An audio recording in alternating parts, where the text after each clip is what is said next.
Sutra Teratai yang Menakjubkan Bab 23 Aktivitas Lampau Bodhisattva Baisaja Raja Sinfasyang Sutra Teratai Episode 1858.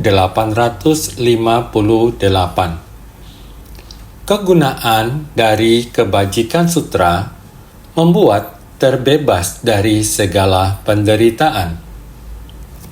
Jangan melakukan kejahatan apapun, dan berhati-hatilah, jangan sampai melanggar prinsip kebenaran. Amalkan segala kebajikan dengan batin yang memunculkan tindakan, hendaknya mematuhi batasan diri, dan berhati-hatilah, jangan sampai terjadi kesalahan sedikit pun. Tekun dan berhati-hati dalam mengamalkan segala kebajikan dengan ketulusan mutlak, tekun menegakkan dharma menakjubkan sesuai prinsip kebenaran, dan jangan lupa pada tekad awal. Hendaknya memurnikan niat dan memiliki pikiran benar, menyelamatkan dunia dengan kewelas asian, dan merenungkan dengan tenang. Inilah Dharma Bajik yang diajarkan oleh para Buddha. Bersungguh hati dan hayati dengan baik. Jangan melakukan kejahatan apapun dan berhati-hatilah. Jangan sampai melanggar prinsip kebenaran. Kita jangan melakukan kejahatan apapun. Semua orang mengetahui hal ini dengan jelas. Jangan melakukan kejahatan apapun, amalkan segala kebajikan. Semua orang mengetahui prinsip kebenaran ini. Namun, semua berada pada sebersih niat pikiran kita. Kita harus berhati-hati dan mencegah hal yang bertentangan dengan prinsip kebenaran. Kita tidak boleh memunculkan niat pikiran tersebut.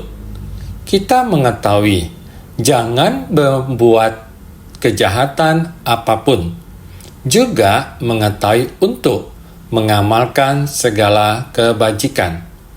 Maka kita harus berhati-hati.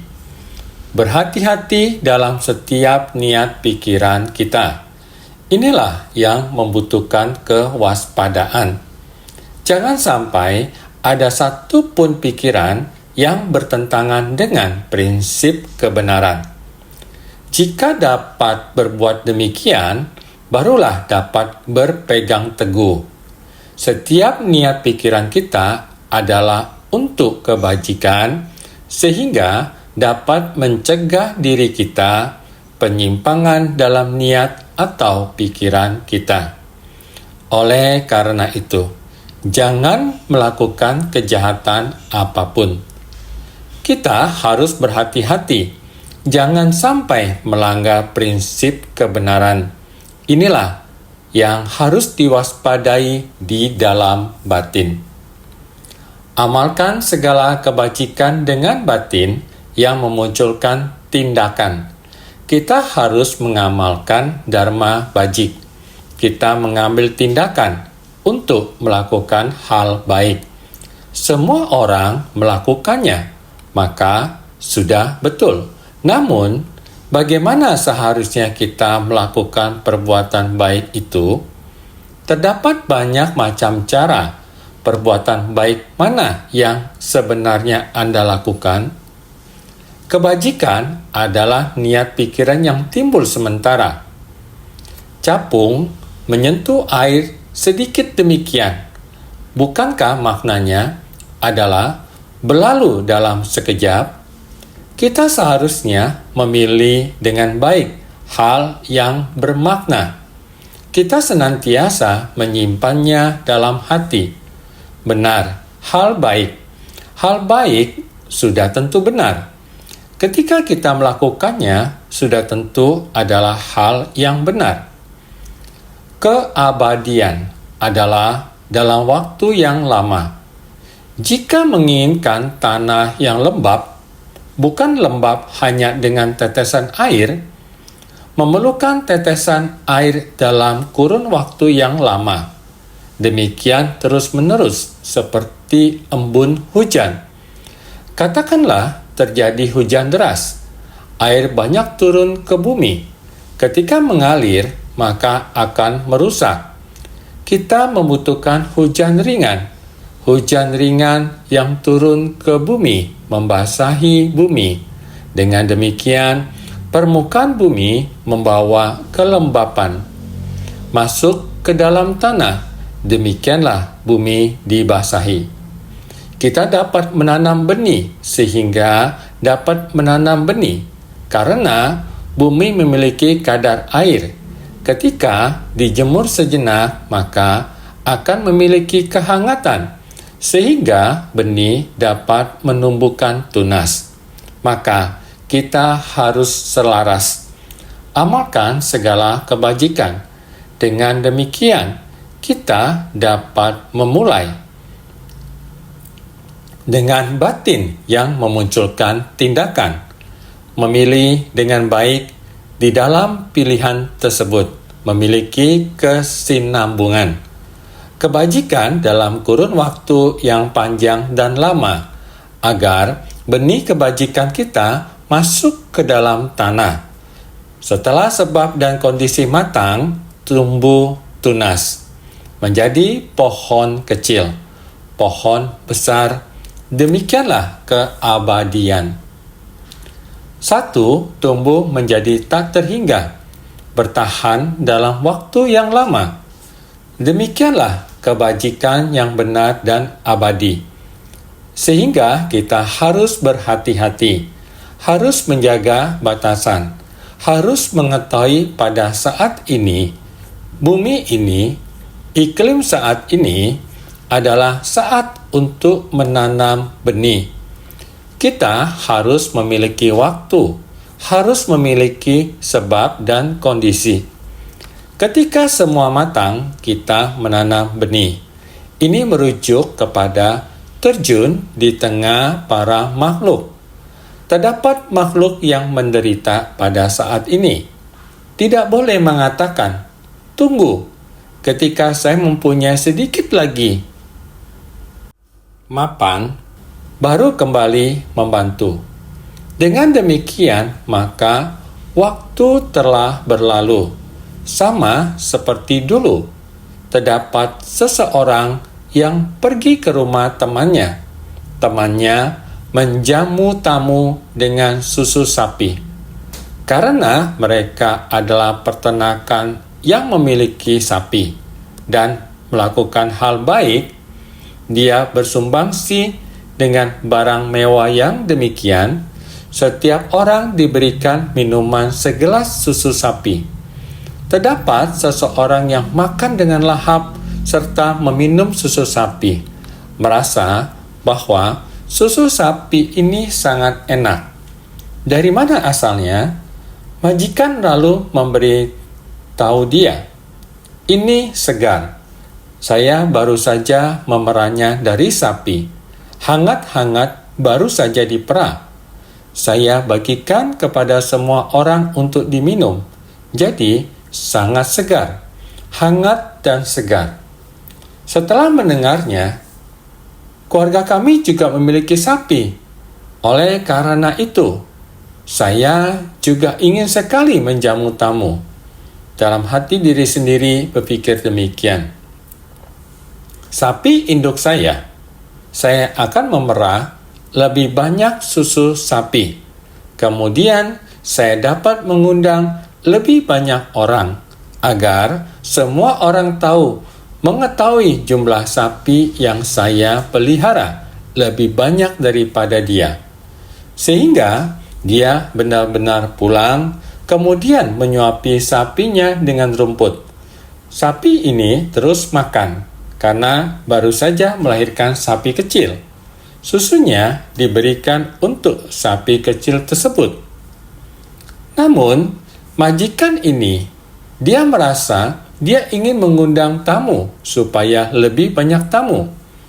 Memahami bahwa susu sapi saya lebih baik daripada dia, sehingga dia melarang anak sapi untuk meminum susunya. Maka dia melakukan karantina terhadapnya, juga terus memberikan rumput kepada induk sapi. Ketika dia mengundang tamu, dia penuh percaya diri. Beberapa hari berlalu, anak sapi yang seharusnya minum susu, selama beberapa hari, dia juga tidak memberinya susu. Berapa banyak susu yang telah terakumulasi selama beberapa hari ini? Berapa akumulasi tamu yang dapat diundang? Tamu telah tiba dan waktunya untuk memerah susu.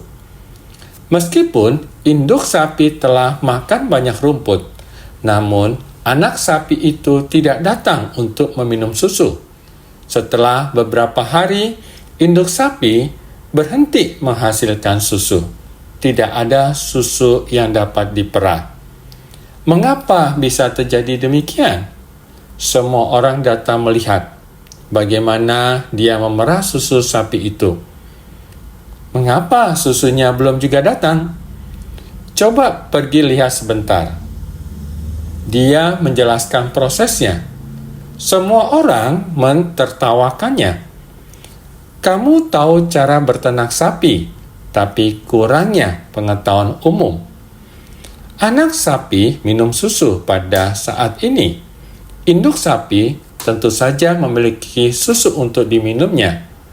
Ketika Anda melakukan karantina terhadapnya, anak sapi tidak meminumnya secara alami, induk sapi berhenti menghasilkan susu, sehingga Anda tidak dapat memerahnya.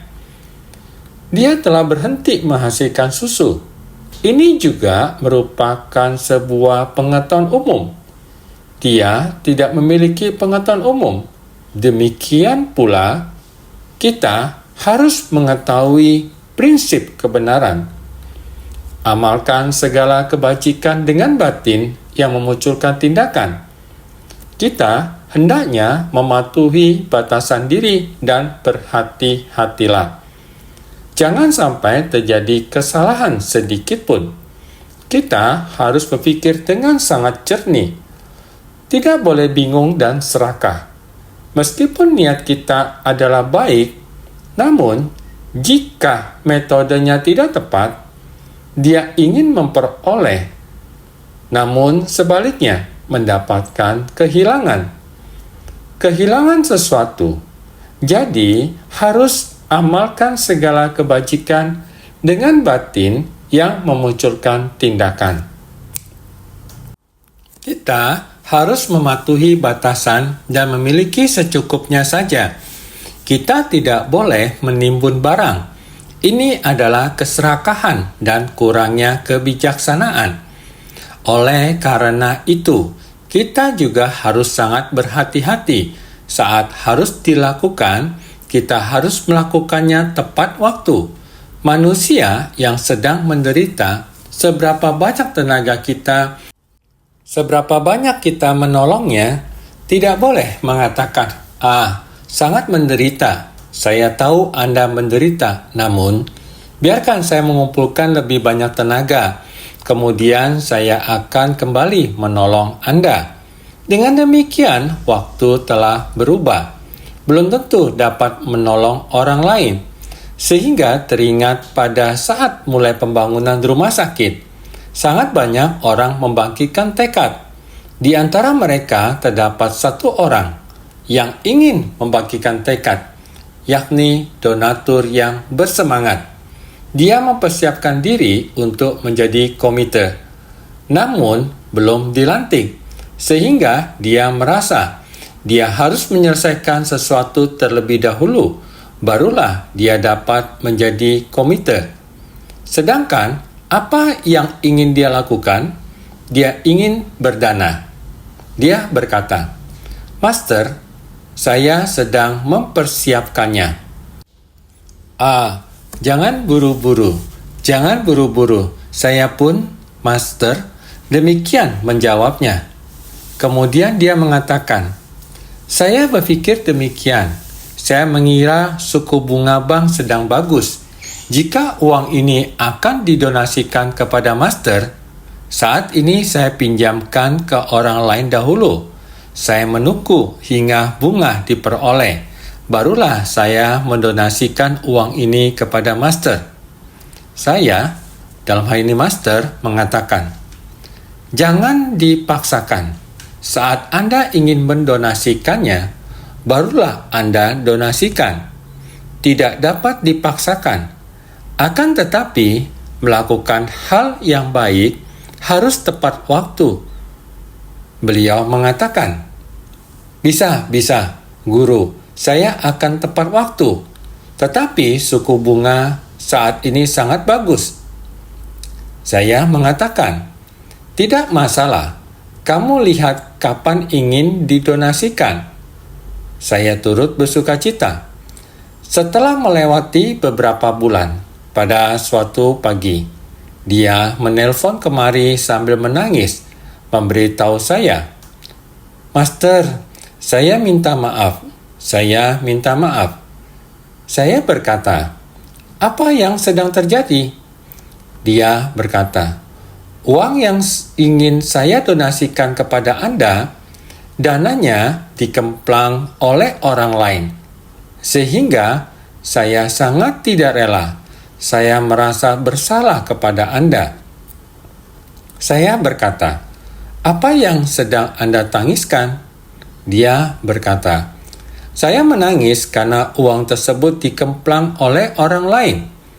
Maka saya berkata, pada dasarnya uang ini ingin Anda donasikan kepada saya, tetapi Anda memakainya untuk bunga. Sekarang Anda telah dijatuhkan orang lain, sehingga uangnya tidak dapat didonasikan. Maka yang seharusnya menangis adalah saya, bukan Anda. Jangan menangis. Dia berkata, tapi Master, saya telah membuat ikrar. Saya berkata, ikrar Anda telah saya terima dengan baik. Anda harus melepaskannya pelan-pelan saja. Dengan tubuh jasmani yang sehat serta tekad, Anda dapat melakukannya. Saya akan menunggu Anda untuk beberapa tahun kemudian atau kurun waktu yang lebih lama lagi. Jadi, siapa yang seharusnya menangis? Singkat kata, kita harus bertindak saat kita memiliki. Ini adalah sebab dan kondisi. Menggenggam sebab dan kondisi untuk bertindak. Meskipun saya sering mengatakan, melakukan untuk ditimbun, tidak boleh melakukan untuk mengimbangi. Dia ingin melakukan untuk mengimbangi, menyeimbangkan uang yang telah didonasikan. Saya masih memilikinya, demikian yang ingin menimbun. Belum tentu bisa mendapatkannya. Maka di dalam kehidupan kita harus memiliki pengalaman demikian, menggenggam saat ini. Perbuatan baik yang dapat dilakukan ketika melakukannya tepat waktu, maka itu sudah benar. Sehingga kita harus hendaknya mematuhi batasan diri dan berhati-hatilah. Jangan sampai terjadi kesalahan sedikit pun. Ketika sebesit niat pikiran menyimpang, tidak melakukan hal baik, menimbulkan kerisauan yang demikian sungguh tidak sepadan. Inilah kehidupan manusia. Kita tekun dalam mengamalkan segala kebajikan.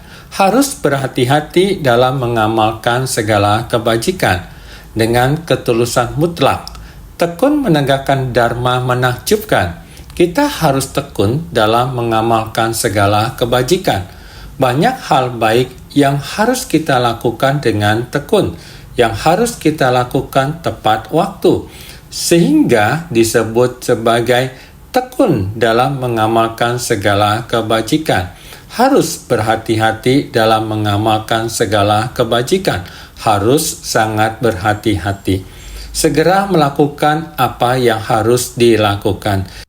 Sehingga dengan ketulusan mutlak tekun menegakkan dharma menakjubkan, kita harus bersungguh hati, harus sesuai prinsip kebenaran, dan jangan lupa pada tekad awal. Dalam melakukan sesuatu, harus sesuai dengan prinsip kebenaran ini. Tidak boleh melupakan sebersih niat awal. Jika masih ragu-ragu pada tempat tersebut, kita mungkin kehilangan tekad kita. Sehingga untuk menyelamatkan dunia dengan kewelas-asian, kita harus memiliki niat dan pemikiran benar. Maka harus hendaknya memurnikan niat dan memiliki pikiran benar. Menyelamatkan dunia dengan kewelas-asian dan merenungkan dengan tenang. Jika kita ingin melakukan hal baik, kita harus merenungkan dengan baik. Menenangkan batin sejenak, sehingga inilah Dharma Bajik yang diajarkan oleh para Buddha. Dharma Bajik yang diajarkan Buddha kepada kita senantiasa memupuk niat baik. Ketika niat baik muncul, maka segera dipraktikkan dalam perilaku dan tindakan. Tidak boleh menunda. Bisa hilang niat kita jika ditunda, tidak dikerjakan saat itu juga niat tersebut akan hilang. Jika hal baik tidak terlaksana, akan menyesal. Sehingga kita harus bersungguh hati, tekun berlatih dan melakukannya. Seperti pada tahun 2020, saat melakukan konferensi video dengan insan suci di Hsinchu dan Taoyuan. Terlihat sekelompok bodhisattva. Mereka menggenggam saat ini dengan melakukannya, maka sudah benar mereka sangat penuh perhatian dalam melakukan daur ulang kegiatan suci. Mereka sangat tekun dan giat bersemangat. Waktu yang ada, sedikit demi sedikit waktu digenggam dengan baik dengan melakukan daur ulang. Berkeliling Hsinchu, pergi ke depo pelestarian lingkungan Nan Liao di Hsinchu, juga mengunjungi depo pelestarian lingkungan di Qianxia. Mereka membawa saya berkeliling menjelaskan kepada saya secara perlahan. Sekelompok bodhisattva di sana sangat tulus, berbaris menunggu saya masuk ke dalam. Ketika saya masuk, mereka kembali ke tempat semula untuk bekerja. Pemandunya sangat berhati-hati. Kemanapun selalu berpesan agar saya berjalan dengan baik. Kita akan berjalan masuk sekarang. Kita telah berbelok. Kita akan berbelok kemari. Perlahan-lahan karena takut saya tidak dapat mengikuti langkahnya. Memanggil secara perlahan. Berjalan dan memandu secara perlahan. Ketika ingin membawa saya ke suatu tempat, dia berkata, "Master, kita sekarang akan pergi ke Qianxia. Maka harus naik mobil. Mari kita naik mobil." Memanggil saya untuk naik mobil. Ketika mobil mulai bergerak, dia berkata, "Master, mari kencangkan sabuk pengaman." Demikianlah mobil mulai bergerak terus melaju di atas jalan hingga menuju ke depo daur ulang di Qianxia. Ketika tiba, wah, di bawah jembatan layang yang tinggi dipenuhi oleh insan suci, dipenuhi oleh bodhisattva daur ulang. Tempat tersebut sekitar 400 meter persegi. Kepala desa berkata, "Sungguh baik terdapat insan suci yang melakukan daur ulang. Tanah yang begitu luas ini membuat Anda semua dapat melakukannya. Tempat seluas 400 meter persegi sangat berguna, serta tata letaknya juga sangat bagus. Selain itu, sangat banyak bodhisattva, yakni terdapat berbagai bagian. Juga terdapat kontainer dan lain-lain. Sepertinya terdapat dekorasi di dalam kontainer. Di dalam juga dapat digunakan untuk bekerja sebagai gudang dan lain-lain. Sungguh sebuah rencana yang besar." Kepala desa berkata, "Daur ulang adalah hal bajik dapat membuat masyarakat setempat mendaur ulang banyak sumber daya. Semuanya melakukan hal baik, sehingga saya menyediakannya untuk semua orang melakukannya. Juga di Taoyuan dan Yangmei juga diadakan pertemuan besar. Terdapat hampir 100 orang bodhisattva daur ulang yang berada di sana. Dengan sangat tertib dan rapi, para bodhisattva lanjut usia sangat bijaksana. Setiap orang berbicara dengan jelas, berusia 80 hingga 90 tahun. Saya sungguh memuji mereka. Melihat mereka satu persatu membagikan kisahnya kepada saya, semuanya adalah prinsip kebenaran. Mereka memperkenalkan saya tentang botol, terutama botol kaca tersebut dibedakan menjadi 3 jenis. Terdapat jenis botol kaca yang berbeda. Plastik dibedakan dengan lebih jelas. Banyak barang yang dibedakan dengan sangat jelas. Roda dari ban sepeda, mereka rakit kembali untuk yang dapat dirakit. Jika tidak dapat dirakit, mereka menurunkan roda untuk membuat dinding. Seluruh dinding tersebut dibuat dari roda sepeda yang rusak. Mereka membuatnya di dinding dengan ventilasi di dalam dan di luar. Sungguh sangat bijaksana. Kelompok bodhisattva lanjut usia melakukan hal baik dan menciptakan berkah, juga membangkitkan kebijaksanaan di sana. Mereka mengambil daur ulang, membuatnya jadi keranjang, juga masih banyak lagi. Sungguh sangat bijaksana. Perlahan-lahan mengumpulkannya, merapikannya dengan baik, sangat rapi, ditumpuk di tempat ini dengan demikian rapi. Selanjutnya, perlahan-lahan memilahnya satu demi satu jenis.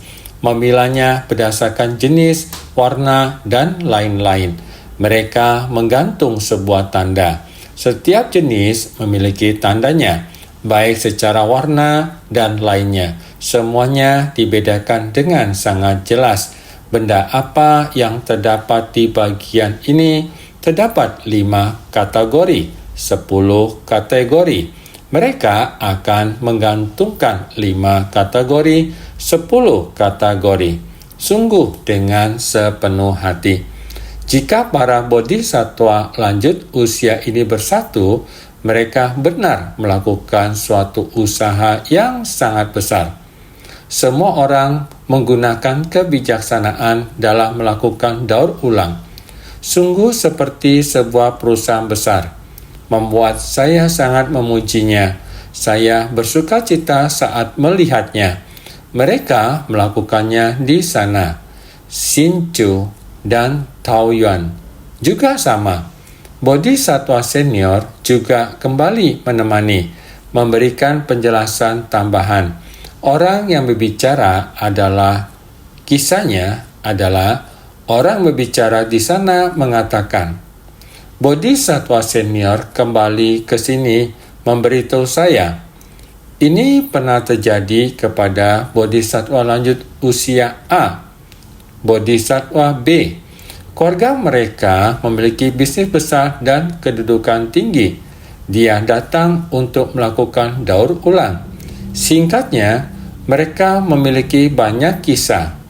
Mereka yang melakukan daur ulang di sana mempunyai kisah pribadi mereka. Semuanya sangat menyentuh, rasa saling menyayangi, dan interaksi yang demikian. Memiliki niat yang sama untuk melindungi bumi. Mereka memiliki niat yang sama. Hari itu, saya mendengarkannya dengan sukacita. Semua ini adalah Dharma. Saya juga memberitahu mereka. Saya berkata, kalian begitu bersungguh-sungguh untuk menghirup keharuman Dharma.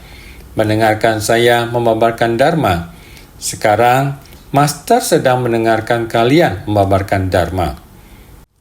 Yang Anda semua babarkan adalah ajaran duniawi.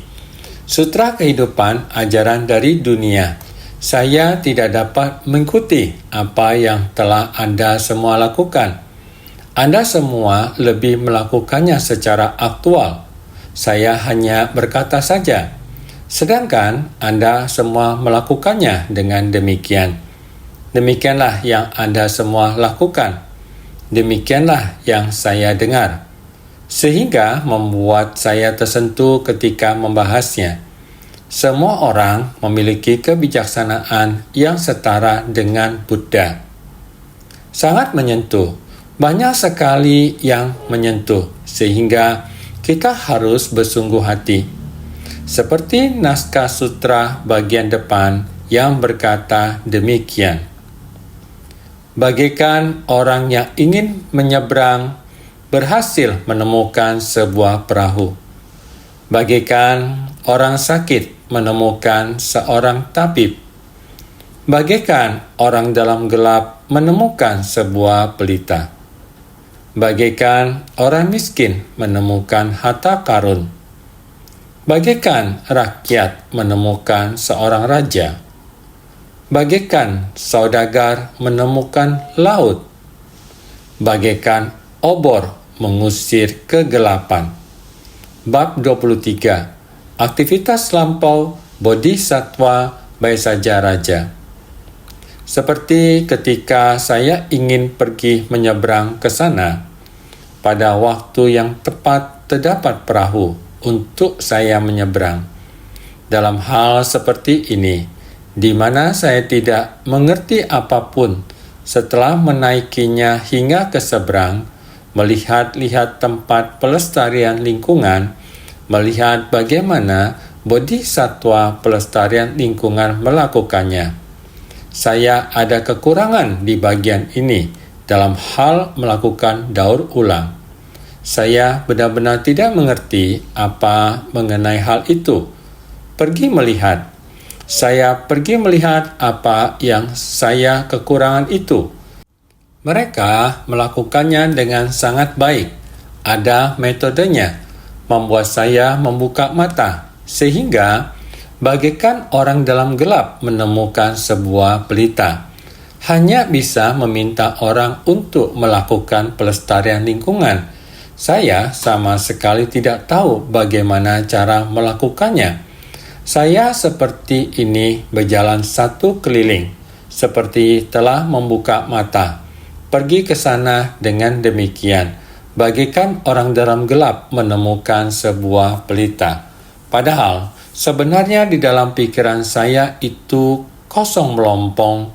Setelah pergi melihat ke sana, jika orang ingin mengatakan kepada saya, "Master, Anda selalu meminta orang untuk melakukan daur ulang.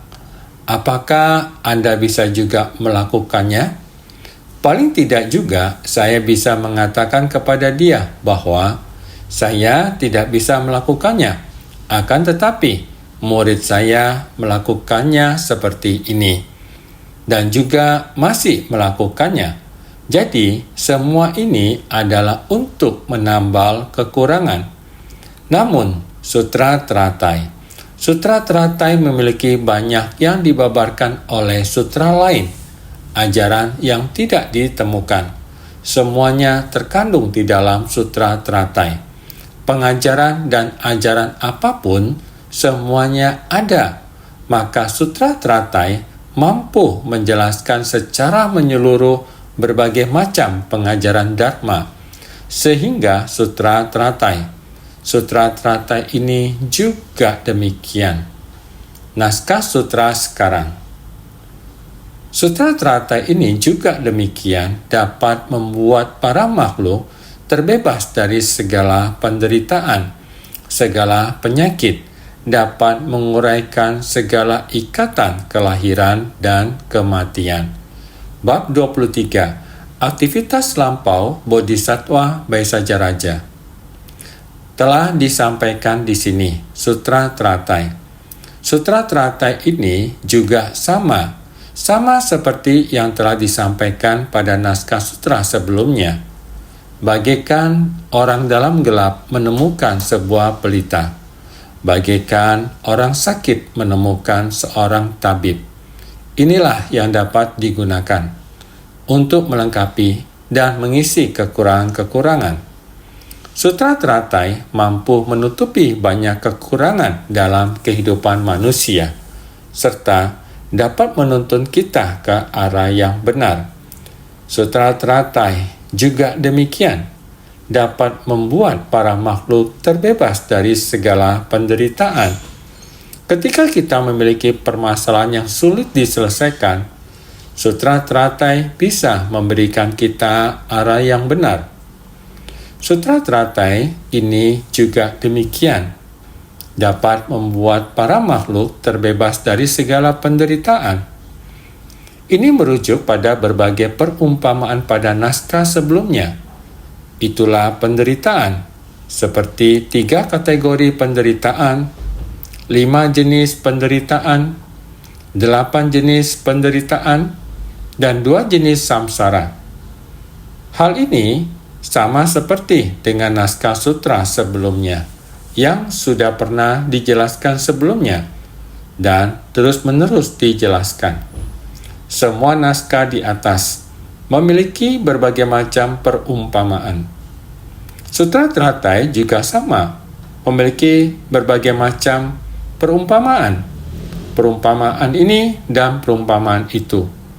Sutra teratai adalah ajaran yang paling benar, paling bajik, paling unggul. Sehingga sutra teratai adalah demikian. Pada semua perumpamaan, sutra teratai sebagai paling utama. Itulah penderitaan, seperti 3 kategori penderitaan, 5 jenis penderitaan, 8 jenis penderitaan, dan 2 jenis samsara. Semua ini ada di dalam sutra teratai yang membahas banyak penderitaan dalam kehidupan manusia. Seperti 3 kategori penderitaan.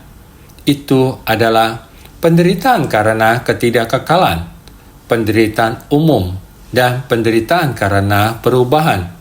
Dunia kita memang demikian. Sesuatu yang baru lama-kelamaan menjadi tua, yang tua akhirnya rusak. Hal ini dapat dilihat di dunia manusia.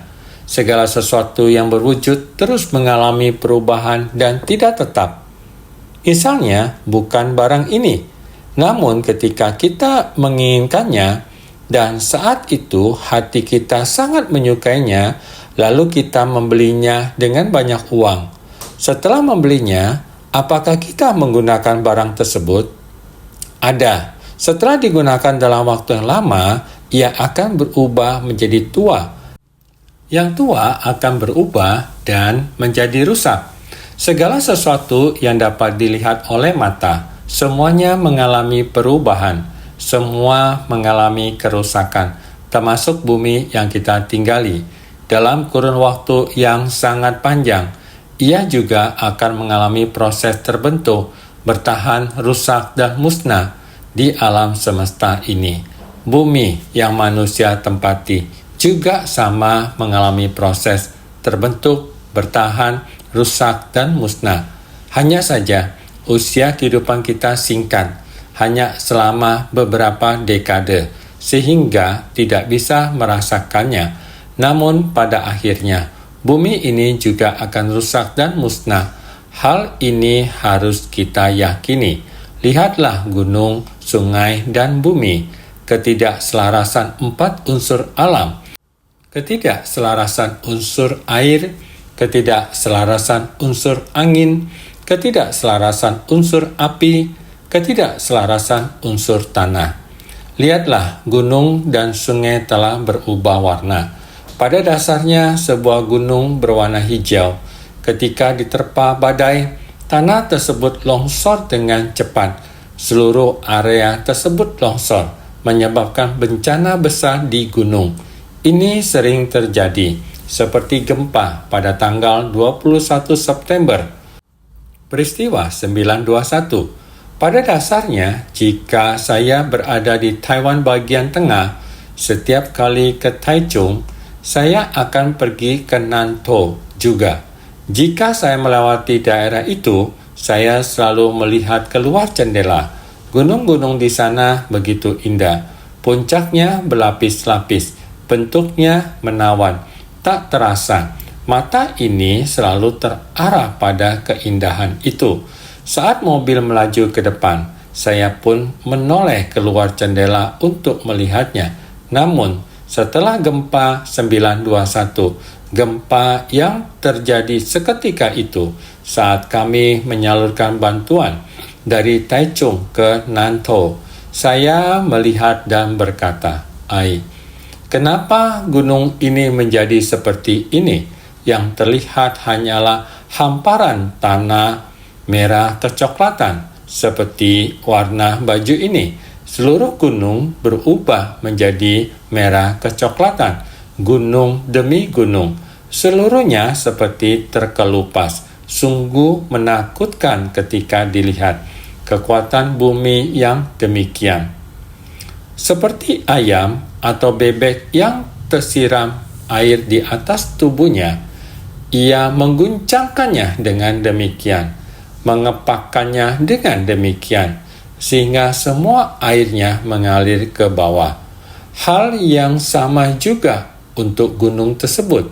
Ketika gempa bumi mengguncang, seluruh lapisan pohon besar tergelincir dengan demikian. Seluruh gunung tersebut tampak kuning. Kita dapat melihat puncak gunung. Semuanya dapat dilihat. Sungguh kekuatan alam sangat besar, sehingga dikatakan di dunia ini terdapat penderitaan karena ketidakkekalan, yang di mana penderitaan datang ketika kegembiraan berakhir. Ketika kita membahas orang yang terberkahi di dunia ini, tidak ada berkah yang bertahan lama. Kepunyaan yang demikian, semakin banyak yang kita punya, akan lebih menderita ketika kehilangannya. Inilah dunia ini. Kita mungkin memiliki perasaan sayang, memiliki kepunyaan yang banyak. Saat kehilangannya secara tiba-tiba, maka akan memiliki banyak kekhawatiran, tidak dapat melepaskannya, bahkan untuk waktu yang lama. Rasa sakit karena banyak kekhawatiran, sungguh penderitaan yang tertahankan. Inilah yang disebut kehidupan manusia. Seperti pada saat konferensi video, juga telah mendengar orang yang telah mengalami penderitaan karena cinta, penderitaan karena terpisah dari keluarga. Ketika mendengarnya, sungguh membuat hati terasa getir. Selain tempat daur ulang yang berada pada tempat tersebut, terdapat jalinan jodoh yang membawanya masuk, sehingga dia dapat melepaskannya. Terdapat satu kumpulan keluarga besar yang bekerja dengan bahagia dan sukacita di sana, melupakan rasa sakit karena kekhawatiran pada masa lampau. Setelah datang ke sini, dapat berpikir dengan jernih. Maka, menjalani kehidupan dengan semua orang, setiap hari bersukacita. Yang memegang tongkat berkata kepada saya, "Master, sebenarnya saya harus memegang tongkat. Tubuh saya tidak dapat ditegakkan. Anda lihat, saya sekarang tidak memerlukan tongkat lagi. Anda lihat, saya dapat berdiri begitu tegak." Berusia 70 hingga 80 tahun, dengan cara seperti itu menunjukkan badannya sungguh sangat tegak. Insan suci di samping saya berkata, "Benar, Master. Pada waktu itu, bodhisattva lanjut usia ini, tubuhnya terus membungkuk ke bawah menggunakan 2 buah tongkat. Saat membawanya keluar, meninggalkan 1 tongkat, menyisakan 1 tongkat. Sekarang sudah tidak memerlukan keduanya. Dengan berjuang dan terus berjuang seperti itulah, saya merasakan penderitaan di dalam batin manusia. Bagaimana caranya agar dapat mengurangi penderitaan tersebut? Terus-menerus menasihati tidak ada gunanya. Harus menariknya keluar, masuk ke dalam masyarakat, agar dia dapat secara alami berinteraksi dengan manusia lain, maka dia dapat melupakan penderitaannya. maka penderitaan. Ada 3 penderitaan, ada 5 penderitaan, ada 8 penderitaan, dan lain-lain. Sangat banyak penderitaan. Jika dijabarkan akan sangat panjang. Tidak bisa lepas dari penderitaan yang berasal dari perasaan. Semua penyakit dan penderitaan di dunia berasal dari karma. Jika kita bisa mengembangkan dan melatih diri dengan cinta kasih, welas asih, maka kita tidak akan terganggu oleh kerisauan. Segala penyakit di dunia berasal dari balasan karma. Bila ada membina tubuh dengan cinta kasih, maka tidak akan ada kerisauan dari penyakit. Ini juga sangat sederhana. Dapat menguraikan segala ikatan kelahiran dan kematian. Orang yang tidak melihat prinsip kebenaran akan terjerat oleh kelahiran dan kematian.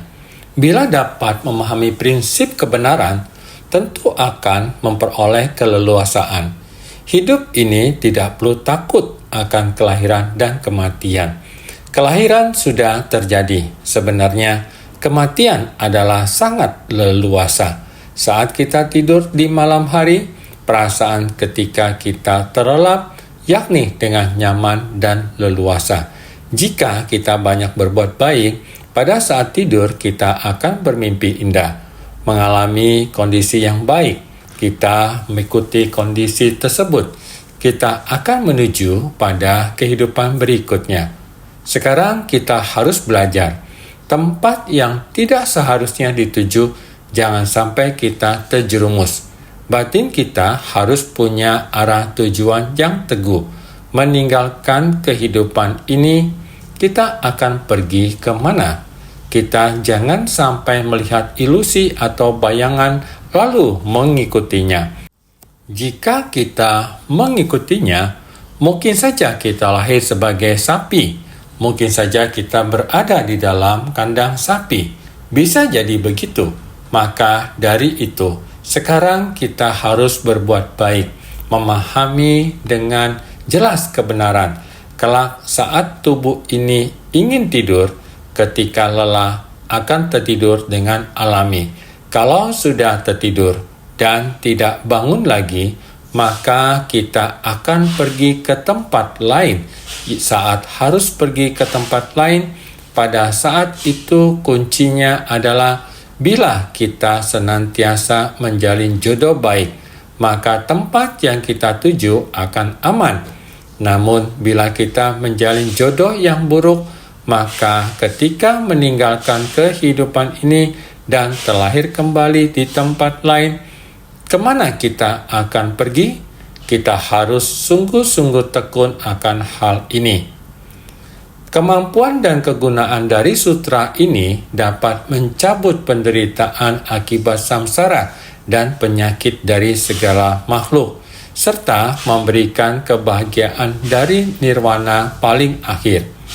Dapat menguraikan jeratan dari karma terdelusi pada semua makhluk, serta memberikan kebahagiaan dari pembebasan paling akhir.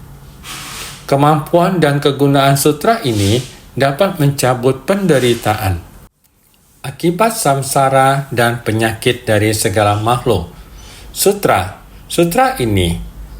ini merujuk kepada Sutra Teratai, serta memberikan kebahagiaan dari nirwana paling akhir. Kita dapat mencabut penderitaan akibat samsara. Kita akan mencapai kebahagiaan dari nirwana paling akhir. Artinya adalah, pada akhirnya batin kita akan sangat murni. Kondisi batin tenang dan jernih, sangat tenang sehingga sangat leluasa, sangat sukacita dan nyaman, telah terbebas. Dapat menguraikan jeratan dari karma terdelusi pada semua makhluk. Para makhluk banyak yang tidak melihat sesuatu dengan jelas, sedangkan sutra ini menuntun arah tujuan kita agar benar, agar melihat segala fenomena dengan jelas, hingga pada akhirnya adalah kebahagiaan karena pembebasan. kita akan sangat nyaman dan leluasa. Sudah seharusnya tempat yang kita tuju akan sangat nyaman dan sukacita. Tiada sedikit pun kerisauan batin. Yang dirisaukan adalah sekarang tidak bisa pergi karena tubuh menderita penyakit. Tetapi begitu kita memperoleh kenyamanan, yang mana benih sebab dan kondisi telah tiba, kita akan nyaman, bebas, dan leluasa. Jadi, takut akan penyakit bukan kematian. Sedangkan penyakit adalah akibat sebab dan kondisi yang membuat kita sakit. Maka kita harus menerimanya, juga harus rela. Sebelumnya kita berbuat demikian, sekarang kita menerimanya, maka harus dihapuskan. Hingga pada akhirnya adalah pembebasan sejati. Inilah yang disebut kehidupan manusia. Sedangkan pembebasan ini adalah alami, bukan berarti kematian adalah hal yang sangat nyaman. Maka saya akan mempercepatnya. Ini menciptakan karma, sama dengan membunuh orang. Khususnya, kita membunuh orang tua yang telah memberikan tubuh jasmani kita. Ketika kita menyakiti apa yang diberikan oleh orang tua kita, ini disebut tidak berbakti. Kita harus memanfaatkan tubuh ini, juga harus bersumbangsi untuk dunia. Pertama, membalas budi luhur orang tua. Kemudian, membalas budi guru. Ketiga, membalas budi Triratna. Kita nyaman dan leluasa. Ini dinamakan memberikan persembahan besar. Ini menjelaskan tentang kegunaan unggul dari kebajikan sutra dan pujian terhadap penegakan dharma dari sutra ini. Semua ini menjelaskan jasa kebajikan dari sutra ini, jasa kebajikan dari sutra, kegunaannya, dan keistimewaannya. Sehingga ketika sedang memuji orang yang menegakkan sutra ini, juga memiliki semua jasa kebajikan ini. Sehingga jasa kebajikan yang dibahas, jasa merujuk kepada upaya. Kita harus fokus untuk memahami, untuk mengenal sutra teratai. Ia dapat membawa manusia arah tujuan yang sangat benar, membawakan orang dengan penuh kebijaksanaan, arah tujuan yang murni dan bijaksana. Inilah arah tujuan yang sering kita bahas. Arah tujuan merujuk kepada tiada kesalahan, tanpa penyimpangan sehelai rambut. Ini merujuk kepada pelatihan diri, pikiran yang tergerakkan. Terdapat orang yang sudah melakukan banyak hal, namun ketika pikiran timbul, tidak sesuai dengan niat pikiran, raut wajah akan sulit untuk dilihat. Mari membentangkan senyuman Anda.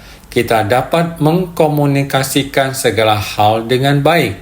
Namun, jika raut wajah susah dilihat, Anda tidak perlu berkomunikasi, maka sudah ditakdirkan semua orang tidak bahagia. Singkat kata, semua orang bersukacita. Ini disebut sebagai pengasuhan diri. Pengasuhan diri, agar setiap hari menumbuhkan batin yang sukacita. Kita baru bisa memahami prinsip kebenaran.